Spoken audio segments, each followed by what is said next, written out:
అందరికీ నమస్కారం. ఈ మధ్యకాలంలో గురక అంటే స్నోరింగ్ అనేటువంటి సమస్యతో బాధపడేటువంటి వారి సంఖ్య విపరీతంగా పెరిగిపోతుంది.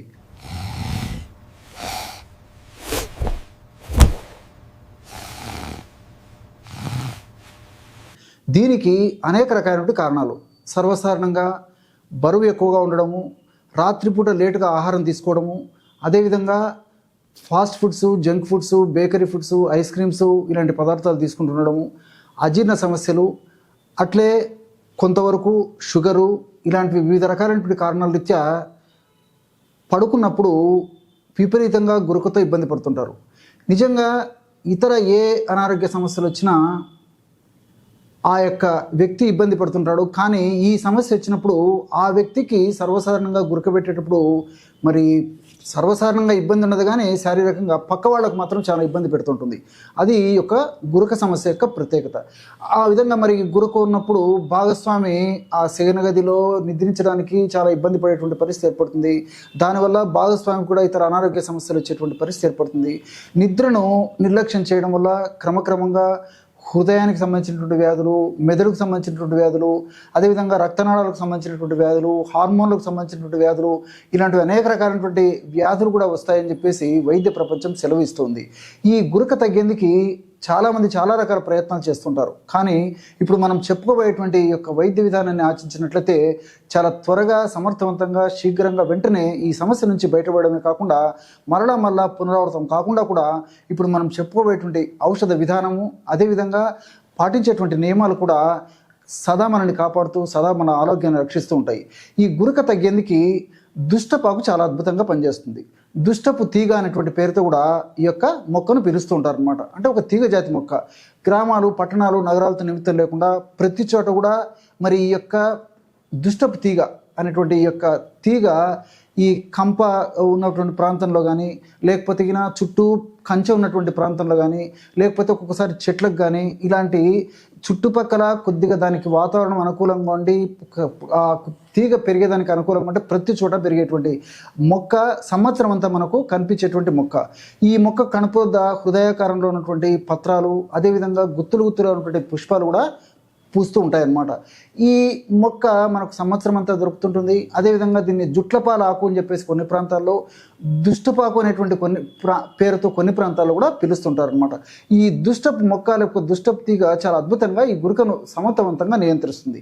మరి ఈ యొక్క దుష్టపు తీగను ఎలా సద్వినియోగం చేసుకోవాలంటే, మనం మాత్రల రూపంలో ఈ దుష్టపాకును తయారు చేసేసుకుని, అంటే కొన్ని పదార్థాలు కలిపి తయారు చేసుకుని ఆ యొక్క ఔషధాన్ని వాడుకోవడం వల్ల చక్కటి ఫలితం కలుగుతుంది. ఆ ఔషధం ఎలా తయారు చేసుకోవాలంటే, శొంఠి పొడి ఒక 25 గ్రాములు తీసుకోవాలి. అట్లే కరక్కాయ పెచ్చుల యొక్క పొడి ఒక 25 గ్రాములు తీసుకోవాలి. మూడవ పదార్థంగా నల్ల ఉప్పు, దీన్నే బ్లాక్ సాల్ట్ అనేటువంటి పేరుతో పిలుస్తారు. బ్లాక్ సాల్ట్, నల్ల ఉప్పు బాగా నిదానంగా రాసుకోండి. కరక్కాయ పెచ్చుల యొక్క చూర్ణము, శొంఠి పొడి, నల్ల ఉప్పు, ఈ యొక్క చూర్ణాలన్నీ కూడా ఒక్కొక్కటి 25 గ్రాముల చొప్పున తీసుకొని 75 గ్రాములు బెల్లం కలిపేసేయాలి. ఈ మధ్యకాలంలో బెల్లం పొడి కూడా మనకు మార్కెట్లో దొరుకుతుంది కాబట్టి ఇబ్బంది లేదనమాట. ఈ యొక్క పద్ధతిలో తీసుకొని తగినంత దుష్టపు తీగ పసురు, దుష్టపాకు లేదా దుష్టపు తీగతో దుష్టపు మొక్కకున్నటువంటి ఆకు, అదేవిధంగా ఆ తీగ, అవన్నీ కూడా తీసుకుని మెత్తగా దంచేసేసి రసం తీసుకొని తగినంత రసం వేసేసి బాగా మెత్తగా నూరేసేసి మాత్రకట్టుకు వచ్చిన తర్వాత కుంకుడి గింజ ప్రమాణం మాత్రలు చేసేసి బాగా ఆరించేసేసి ఒక గాజు సీసాలో నిల్వ ఉంచుకొని రోజు ఉదయం ఒకటి, మధ్యాహ్నం ఒకటి, రాత్రి ఒకటి, ఆహారం తర్వాత ఒక మాత్ర సేవించి వీలైతే గోరువెచ్చని నీళ్లు, లేకపోతే మామూలు గది ఉష్ణోగ్రత ఉన్నటువంటి నీళ్లు సేవిస్తుండాలి. ఈ విధంగా క్రమం తప్పకుండా రోజు 3 సార్లు ఈ యొక్క ఔషధాన్ని సేవించడం వల్ల చాలా త్వరగా సమర్థవంతమైనటువంటి ఫలితాలు కలిగేటువంటి పరిస్థితి ఏర్పడుతుంది. అంతేకాకుండా ఈ గురక సమస్య ఉన్నటువంటి వాళ్ళలో మరి ఎక్కువ శాతం మందిలో కూడా శ్లేష్మ దోషాలు, శ్లేష్మానికి సంబంధించిన జబ్బులు వచ్చేటువంటి పరిస్థితి ఏర్పడుతుంది. కఫము తెగకుండా ఉండిపోయి ఆయాసపడేటువంటి పరిస్థితి కూడా ఏర్పడుతుంటుంది. కాబట్టి అలాంటి వాళ్ళలో కూడా నేను చెప్పినటువంటి పద్ధతిలో ఔషధాన్ని తయారు చేసుకుని వాడుకోవడం వల్ల చాలా చక్కటి ఫలితాలు కలుగుతాయి. ఈ గురక ఉన్నప్పుడు గురక తగ్గేందుకు కొన్ని నియమాలు కూడా పాటించాలి. ఎలాంటి వేళకి రాత్రిపూట నిద్రించేది అలవాటు చేసుకోవాలి. అలాగే శయనగది ప్రశాంతంగా ఉండేటువంటి పరిస్థితి ఉండాలి. అంతేకాకుండా శయనగదిలో వీళ్ళు పడుకున్నప్పుడు కూడా ఒకవైపు ముఖ్యంగా ఎడం వైపు కానీ లేకపోతే కుడివైపు కానీ తిరిగి పడుకోవడం అలవాటు చేసుకోవాలి. సర్వసాధారణంగా కుడివైపు కానీ ఎడం వైపు కానీ తిరిగి పడుకున్నప్పటికీ నిద్రలోకి జారుకున్న తర్వాత ఆటోమేటిక్గా గురుకున్నటువంటి వాళ్ళలో ఫ్లాట్గా వెల్లకిలు వచ్చేస్తారనమాట నిద్రలో మనకు తెలియకుండానే. సో ఇటువంటి సమస్య నుంచి బయటపడాలంటే కొన్నాళ్ల పాటు మనకు అలవాటయ్యేదాకా ఒక పాత బట్టల మూట కానీ లేకపోతే సన్నపాటి రాయి తీసుకుని ఆ చుట్టూ మరి బట్టలతో చుట్టేసేసి ఆ బాల్లాగా తయారు చేసేసుకుని దాన్ని కానీ లేకపోతే ఒక మనకు కొంచెం డిస్కంఫర్ట్ ఉండేటువంటి ఒక పద్ధతిలో తయారు చేసుకునేటువంటి ఏదైనా ఒక చెక్కది కానీ ఏదైనా తయారు చేసుకొని పడుకునేటప్పుడు మరి ఎడం వైపు కానీ కుడివైపు కానీ తిరిగి పడుకున్నప్పుడు వీపు దగ్గర ఒకటి అలాంటిది పెట్టుకున్నారనమాట.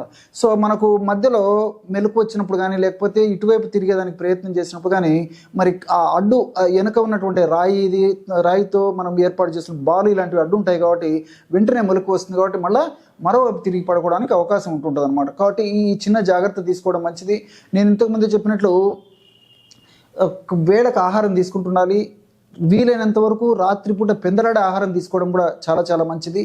అట్లే తీసుకునేటువంటి ఆహారం కూడా సులభంగా జీర్ణమయ్యేటువంటి ఆహారం మరీ ముఖ్యంగా రాత్రిపూట తీసుకోవడం చాలా చాలా మంచిది.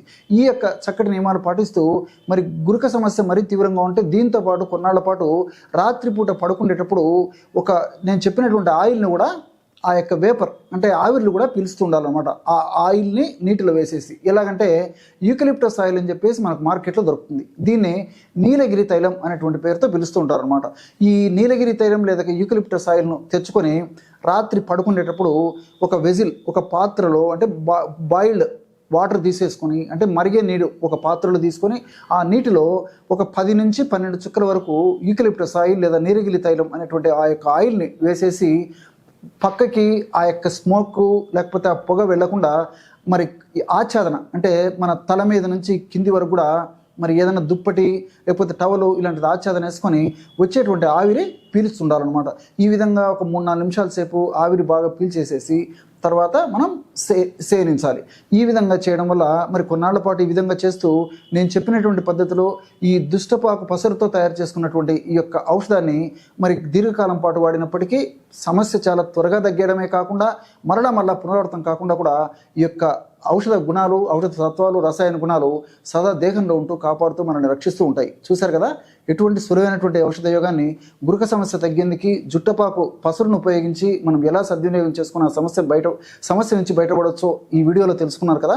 మరొక వీడియోలో మరొక అంశంతో మళ్ళీ కలుద్దాం. అంతవరకు నమస్కారం. మీ చిట్టిబొట్ల. ఆయుర్వేద, గిరిజన మూలిక మరియు పారంపర వైద్యం చేసే ప్రతి ఒక్కరూ మా ఛానల్ ద్వారా మీ విద్యను ప్రజలకు తెలపాలనుకుంటే మా నంబర్కి కాల్ లేదా వాట్సాప్ చేయండి. మీ దగ్గర ఉన్న ఆయుర్వేద మరియు హెర్బల్ ప్రొడక్ట్స్లను మా ఛానల్ ద్వారా ప్రజల్లోకి తీసుకువెళ్తాం. వీడియో కనుక మీకు నచ్చినట్లయితే లైక్ చేయండి, షేర్ చేయండి. మరిన్ని వీడియోస్ కోసం మా ఛానల్ని సబ్స్క్రైబ్ చేయండి. మీ అభిప్రాయాలు మాకు కామెంట్స్ రూపంలో చెప్పండి. మరిన్ని వీడియోస్ కోసం మా ఛానల్ని సబ్స్క్రైబ్ చేయండి.